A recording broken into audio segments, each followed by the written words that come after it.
Bom, e a gente está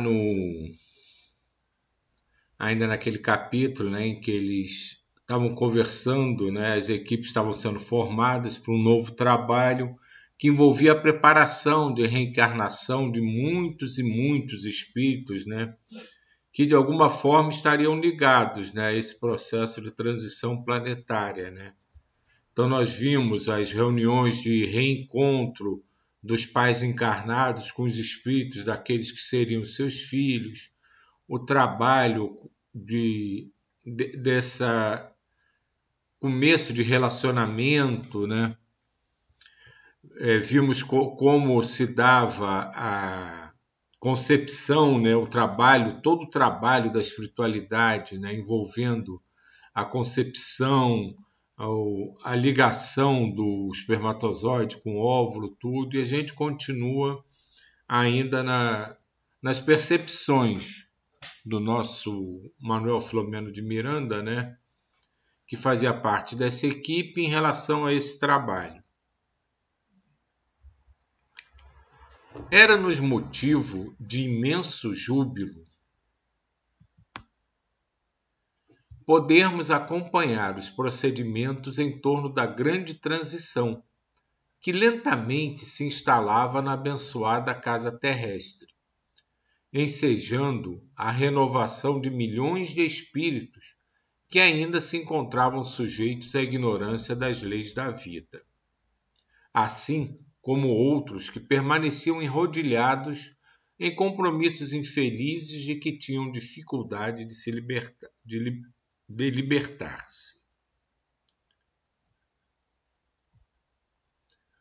Podíamos perceber os numerosos grupos de trabalhadores de nossa esfera e de outras sob o comando superior de Jesus, desdobrando-se para criar no planeta a psicosfera compatível às exigências das transformações que se operavam mediante o sofrimento, assim como através do despertamento das consciências pela iluminação do conhecimento e as bênçãos de caridade.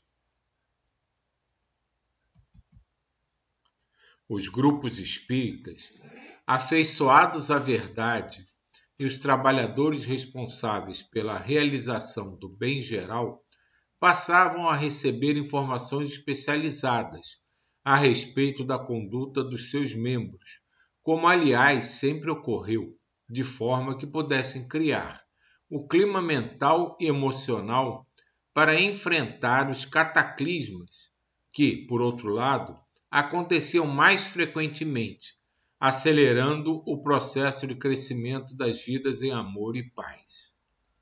Isso é uma coisa que a gente é obrigado a encarar, né? Que nesses movimentos de grande transição, há necessidade de grandes contingentes de espíritos serem retirados, né? E isso acontece geralmente através de cataclismas, né? De catástrofes planetárias, né? São grandes acidentes, grandes fatos negativos como vulcões, terremotos, pandemias, né? Então isso é inevitável, embora no parágrafo acima ele diga, né, que estava sendo levado com sofrimento, né, e também com conscientização através da iluminação. Infelizmente, os espíritos que precisam ser retirados em grande quantidade, que estão em muito desacordo com, digamos assim, com essa nova ordem que vai ser estabelecida, eles normalmente, esse processo se dá por grandes cataclismas terrestres, né? Simultaneamente, reconhecendo as operações transformadoras que ora se realizavam, entidades perversas, vinculadas ao desvario ou dele vítimas, movimentavam-se com sofreguidão, desenvolvendo mecanismos de agressividade contra todos aqueles que se encontravam comprometidos com a responsabilidade das mudanças em andamento. Isso a gente está cansado de saber, né? Toda vez que a gente tenta fazer uma mudança, seja a qualquer nível, Quem está estabelecido e confortável na situação do jeito que estava, se incomoda e tenta impedir. E isso não é diferente na espiritualidade.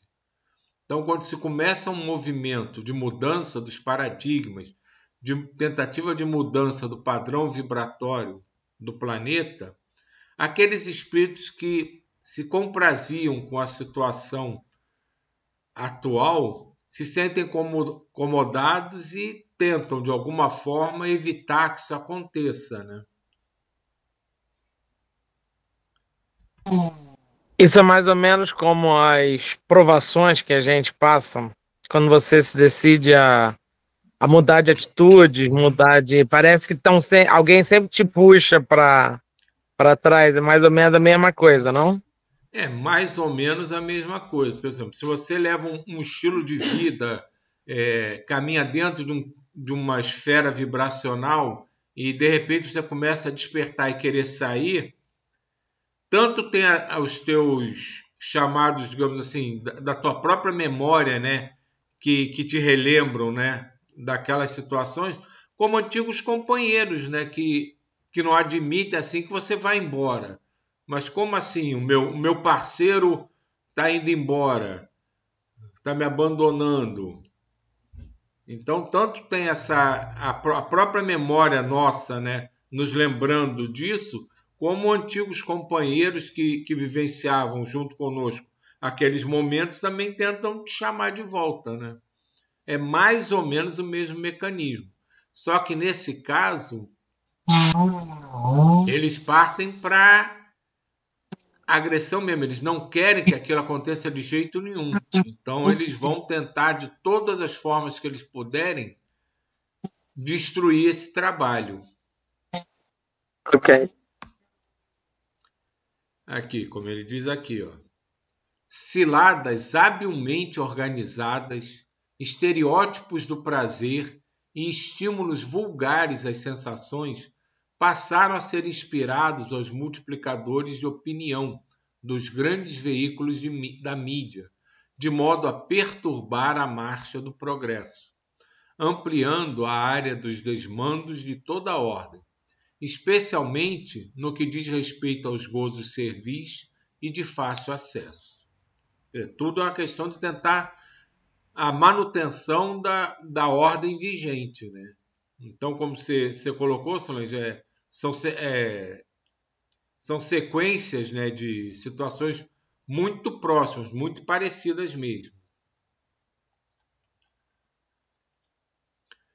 Conclaves insidiosos organizados pelos inimigos do bem, nas furnas que se homiziavam, estabeleceram metas de vingança, utilizando-se da política sórdida a que se entregam muitos dos seus membros, ora reencarnados nessa área, como nas religiões, nas artes e noutros setores sociais, a fim de que chafurdem no lodaçal do caos moral, em estímulo negativo aos comportamentos saudáveis, fazendo campear o descrédito, o desrespeito às leis e aos deveres, na volúpia de acumular recursos que não são transferidos com a desencarnação, mas entorpecem os significados elevados da existência espiritual.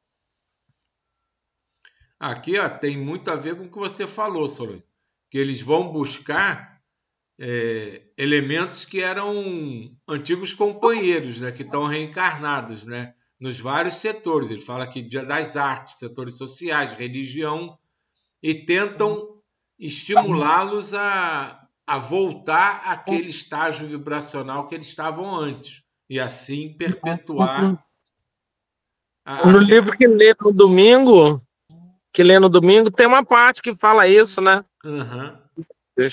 Que o cara tá. Não sei que número era a pessoa lá, mas eles tentam levar, mas tá cheio de ali espíritos dizendo: ah, pra quê? Volta pra cá, vamos fazer farra. Ou aquelas mulheres, né? Em muito relação isso. ao álcool, a farra.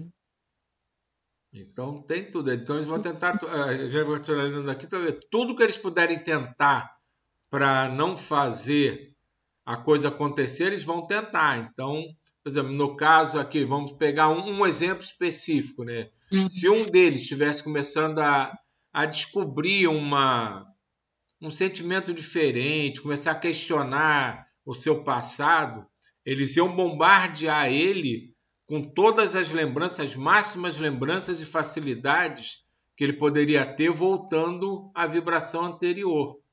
E assim ele se torna mais um a gerar uma energia negativa e a cometer atos que causem dificuldades para que a nova ordem se estabeleça. E como é que se consegue mudar essa vibração, essa, não é a vibração, mas quando esse ataque chega, exatamente. É aquela história do vigiar e orar. Isso aí não tem para onde fugir. Você tem que estar sempre atento e buscar sempre força na oração, nos seus mentores, e estar sempre prestando atenção se aquilo que você está pensando, se o ato que você está cometendo, as palavras que você está dizendo, estão de acordo ou não com aquilo que você realmente está buscando. A gente gira, mas a gente vai cair sempre, Solange, no vigiar e orar. Vigiar e orar, cada vez mais. E junto com isso, é manter a ligação mais forte possível com os mentores. Ah, ok. Isso que a Solange falou, achei muito interessante, mas colocando pra gente aqui, né? Colocando pro lado de cá. Tanta coisa, né, que você quer, colocando assim, para fazer pro lado do bem, né? Uhum. Ajudar, fazer um trabalho mais pensando, né, nessa caminhada de Jesus, né, para seguir Jesus. E a dificuldade que a gente tem, né, que aparece 1000 obstáculos, aparece 1000 coisas que vai te tirando daquela reta, né, que vai te bloqueando, não deixando, né, você seguir muito esse caminho. Tem tanta coisa, né, que a gente quer fazer e fala assim, ah, não, tô cansada, deixo para depois, não vou ajudar desse jeito, não vou ajudar do outro. São coisas tão simples que vai prejudicando, e você vai deixando para lá. E o tempo vai passando, né? Quer dizer, eu pensei nesse lado, assim, da gente mais aqui. Não, mas é isso mesmo. São esferas diferentes do mesmo problema. Porque às vezes, né, a gente está falando aqui de uma tentativa, né, de malefício para que a coisa não seja feita, mas muitas vezes não é assim, eles são muito sutis. Às vezes não é nem uma coisa negativa, às vezes é uma coisa que você acha que é boa para você, mas que te desvia do trabalho que você ia fazer. Então eles também não estimulam só com coisa negativa. Às vezes eles te dão alguma coisa que para você é positiva, que você recebe aquilo com tanta alegria que você esquece a outra coisa que você faz, o trabalho que você ia fazer. Então isso é uma coisa importante da gente estar atento também. Nem sempre é uma carga negativa, uma carga destrutiva que vem em cima da gente para que a gente não tente realizar o que a gente está se propondo. Às vezes são coisas positivas que não têm a ver com aquele trabalho, mas não são ruins. Mas exacerbando aquilo, você dá atenção para outro, olha para outro lado e se esquece um pouco do que estava fazendo. Pois era isso que eu estava falando, exatamente o que a Cláudia falou, era isso que eu estava falando. Que às vezes você acorda, mas não, vou fazer, vou tomar essa atitude, aí daqui a pouco começa a ir desviando, você nem lembra mais. Bom, eu não lembro, porque eu não lembro mesmo, né? Mas você deixa de... Você se desvia completamente, e às vezes nem está fazendo algo que seja totalmente ruim ou fora de questão, mas te leva a um outro rumo completamente diferente. Mas isso também é aprendizado, né? Embora não seja, a gente não possa dizer que é positivo, desses espíritos também. Porque veja, cada um aqui vê seu caso individual. Se eu chego para qualquer um de vocês e tento impor alguma coisa, ou vou com muita força, você cria logo defesa. e você vai tentar combater aquilo. Mas se eu chego na maciota, te induzindo sutilmente, ou te mostrando uma coisa que você também gosta de fazer, mas vai desviar a tua atenção do que você de fato deveria estar fazendo, é muito mais fácil. Então, se eu chego para você e diz, olha, Solange, você está pronta para fazer, sei lá, vamos extrapolar aqui, né? Você ia fazer uma coisa super amorosa, grandiosa, mas eu chego, Solange, antes vamos ali ver como tá legal a plantação, a criação de cogumelos ali rapidinho. Aí você vai tranquilamente, ali uma coisa puxa a outra e você acaba esquecendo. Assim funciona muitas vezes. E assim as sombras têm agido com muito mais frequência do que aquele embate direto. Porque o embate direto gera na gente o susto e a autodefesa mais forte. Mas e aí, como é que você vai saber o que é? Fica difícil, né? Fica complicado. É difícil, por isso que você tem que estar sempre com essa vigilância. Por isso se repete tanto a história do vigiar e orar. Que você tem que estar atento ao que realmente são os teus propósitos. Quantas vezes você vai fazer alguma coisa, mas você para ler um troço antes, acha interessante, aí esquece que ia fazer porque tu ficou lendo um troço. Não que o texto seja ruim, mas ele te desviou do que você ia realizar. E você acaba não fazendo. Então a gente tem que ter firmeza, eles chamam de firmeza de propósito, mas é nesse sentido, a gente está muito atento ao que a gente realmente tem que fazer e não se deixar ser pego nessas armadilhas, né? Pequenas armadilhas que apenas nos distraem. Eu vou dar um exemplo bem simples do que aconteceu comigo na quinta-feira. Na quinta eu trabalho num local que tem um pessoal, assim, muito bacana, muito amoroso, mas tem um pessoal muito elitista também. E aí terminou lá a aula, depois terminou o atendimento clínico, e aí ficaram só os professores, né?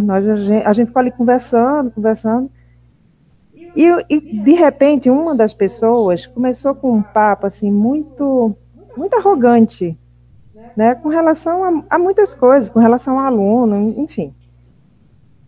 Aí na volta para casa, eu estava pensando, para que eu fiquei sentada ali, escutando aquilo que não me acrescentou em nada? Eu podia ter muito bem ter levantado e ido embora, já tinha terminado tudo.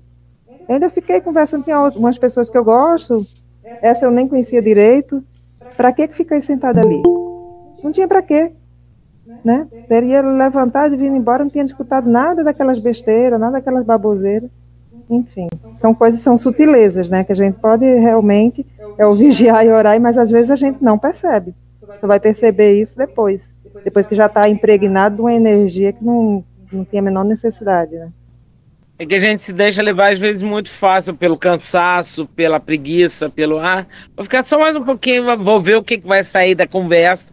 Depois você ficou esperando para ver se ia sair alguma coisa útil, não saiu nada. E nisso você vai perdendo tempo. Aqui eu vejo muito isso. Tem muita coisa para fazer aqui. No geral, né? E às vezes eu paro, eu sento, fico olhando o cachorro andar pra lá pra cá, latindo, brincar. E quando vê, já passou uma hora. E agora já não vou mais fazer aquilo. É muito complicado, é difícil. É difícil. Isso é um trabalho árduo e contínuo. Pô. Quantas vezes eu chego em casa aqui, eu estou programado para fazer uma meditação, alguma coisa, mas acabei de chegar, se eu ver 5 minutos de televisão só para dar uma relaxada. Aí aparece uma coisa que me chama a atenção, que daqui a pouco passou esses 5 minutos, demorou 1 hora, aí eu já não tenho mais tempo de fazer o que eu ia fazer, porque eu tenho já outra coisa para fazer e passou. Então, nesse sentido, também é muito importante a gente estar se auto-vigiando, né? Porque essas pequenas sutilezas, muitas vezes nos tiram da nossa proposta, né, da nossa programação, com muita simplicidade, sem que a gente perceba, e não deixa de ser uma derrota para cada um de nós, porque a gente deixa de fazer aquilo que a gente tinha se proposto. E ninguém precisou Mas, criar nenhum mal-estar, né? mas eu fico arrasada, Silvio. Eu Ah, também tenho um depois todo exemplo. mundo, né?